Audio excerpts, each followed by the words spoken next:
Is it logical to believe in a divine being that created the universe? Or does it make more sense to believe something else? Could absolutely nothing physical have resulted in a Big Bang like some have claimed? Dr. Jones is concluding his lecture on the Big Bang Theory, and a student there doesn't like it.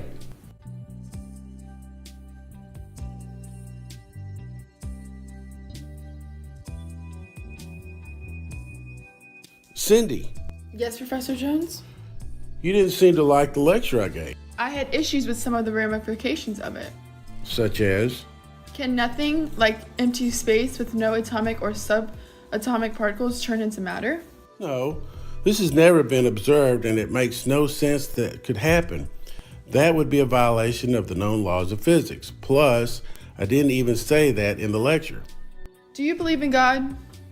No, God is a figment of ignorant human imagination. Scientists believe in things we can prove. So you consider yourself a scientist? Yes. Plus, I have a PhD in physics and have written several published scientific papers. Can I show you the definition of science from Merriam-Webster's dictionary? Science, the state of knowing, knowledge as distinguished from ignorance or misunderstanding. A department of systemized knowledge as an object of study. Knowledge or a system of knowledge covering general truths or the operation of general laws, especially as obtained and tested through scientific method. Such knowledge or such a system of knowledge concerned with the physical world and its phenomena.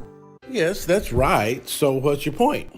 Science is supposed to be knowledge distinguished from ignorance, yet you say that the prevailing view of scientists for the origin of the universe is the Big Bang Theory.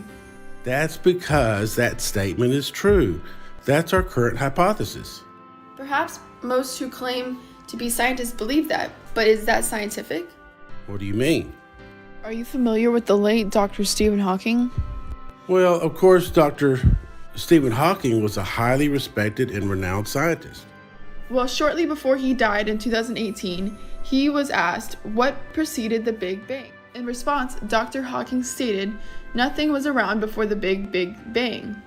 I tried to figure out how he claimed that nothing became everything, but he mainly seemed to refer to theories of others, like Albert Einstein, and then something he called imaginary time. Dr. Hawking also said, One could regard imaginary and real time as beginning at the South Pole, which is a smooth point of space-time where the normal laws of physics hold. There's nothing south of the South Pole, so there was nothing around before the Big Bang. if Dr. Hawking was correct that there was nothing in the physical universe prior to his Big Bang, how can that be scientific? Dr. Hawking was a respected physicist and great scientist.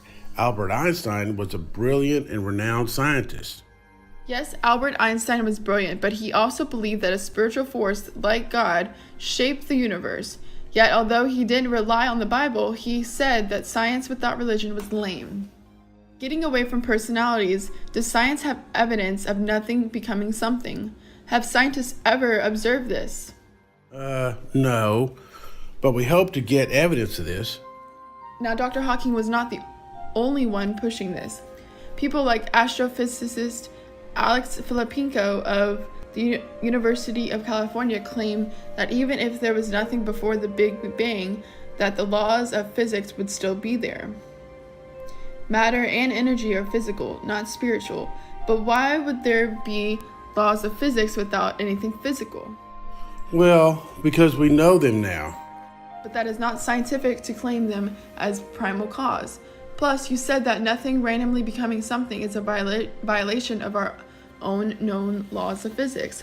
Is there any proof that since the time there was matter, the laws of physics randomly made nothing become something? No. Well, for the sake of the argument, let's grant this laws of physics explanation as the governing rules for nothing to become the Big Bang.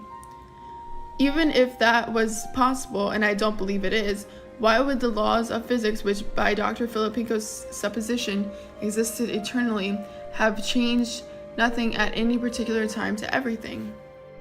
Well, we believe that it just did. With imaginary time? If there was nothing physical around for the eternity prior to the Big Bang, then could there have been something else that triggered the formation of the universe? Yes, we're not sure, but think it is something like time and laws of physics. However, are you going to say that the something was God? Yes, the Bible teaches that God is eternal and that he inhabits eternity. But there's no evidence of God. Actually, there's a lot more evidence for God than for the view that there was nothing that randomly turned into everything. The fact that we have matter is one. The fact that radioactive materials are degrading is another, because that shows that matter did have a beginning, like scripture says. If matter existed as we know it eternally, there would be no radioactive elements. All uranium, for one example, would have deteriorated and became lead. The half-life with which uranium-238 decays to form lead-206 is 4.46 billion years. Over eternity, there would be no uranium. While this is not in opposition to the Big Bang Theory, it is in opposition to those that claim matter existed eternally. Furthermore, we have historical records, including first-hand accounts dating back thousands of years from people that had contact with God. We also have historical records of interventions that God made. You mean like from the Bible? Yes. But those are just stories. Well, some of those accounts also have outside confirmation, like the Pure Papyrus, which was written by people who did not care for the plagues in the book of Exodus. Yet, even if you think that records of God are just stories, does that mean that they cannot be true? No. As a scientist, if you have to make a choice between an explanation that is possible versus one that is impossible, which do you pick? A scientist should only pick one that is possible. That is the only logical thing to do. Something that is impossible is incapable of occurring. The Bible teaches, in the beginning, God created the heavens and the earth. Are you saying this is impossible? No, only that I do not believe it. Besides, my standing within the scientific community would be trashed if I publicly believed in the biblical explanation. Yet you believe the Big Bang Theory as taught by many scientists like Dr. Hawking? Yes. But then you're choosing to believe a theory with current foundations that are impossible. That is not scientific. That is why your lecture was disturbing to me.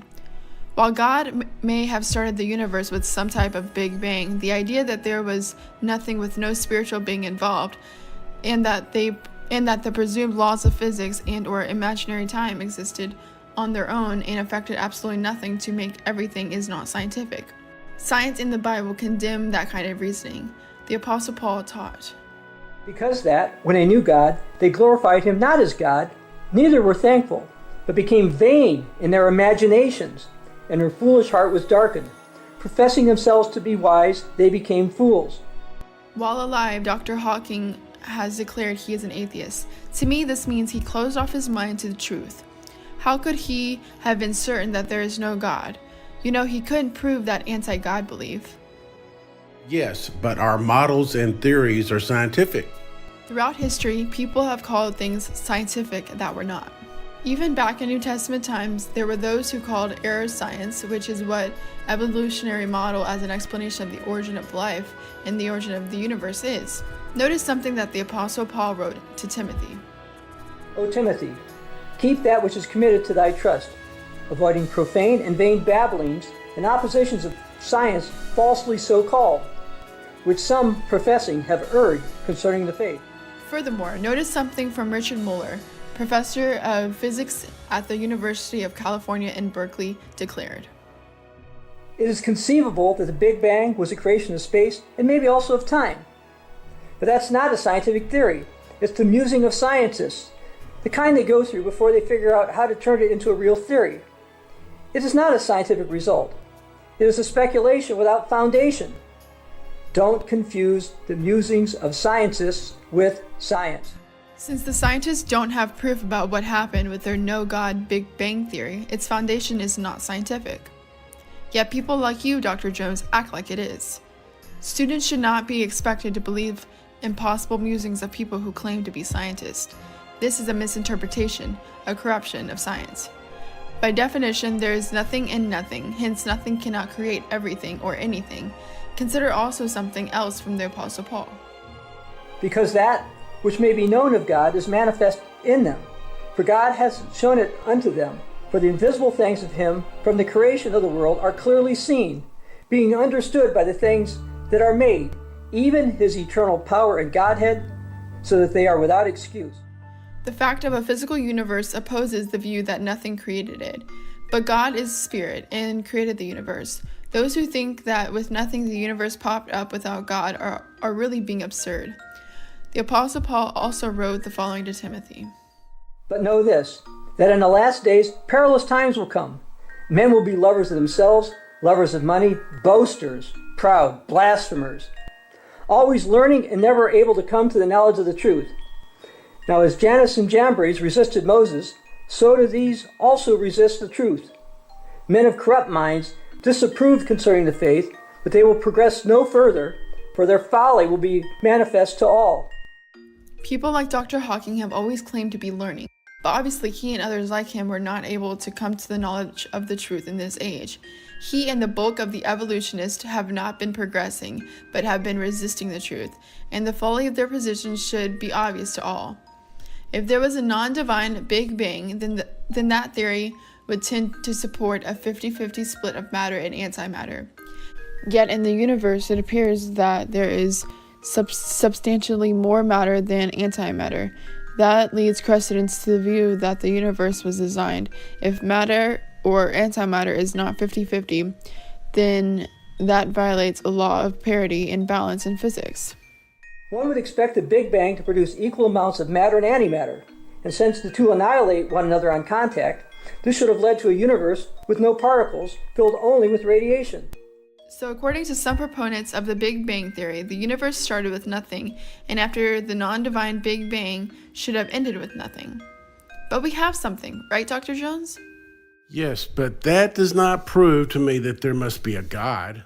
Well, the fact of a universe is a reason that physicists should consider a divine creator. Dr. Hawking's 2018 statement that there was nothing around before the Big Bang was a public manifestation to all that the evolutionist explanations for the origin of the universe without a creator God is folly.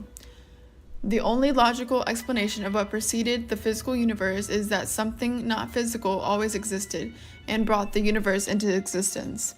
This is what the Bible teaches. A spiritual being, the creator God, initiated the universe. True science and real logic must conclude that something like this is so. Dr. Jones, if you want to learn more about an explanation of the start of the universe, as well as life that is not impossible, but is consistent with the known laws of biology, here is a free book called Is God's Existence Logical?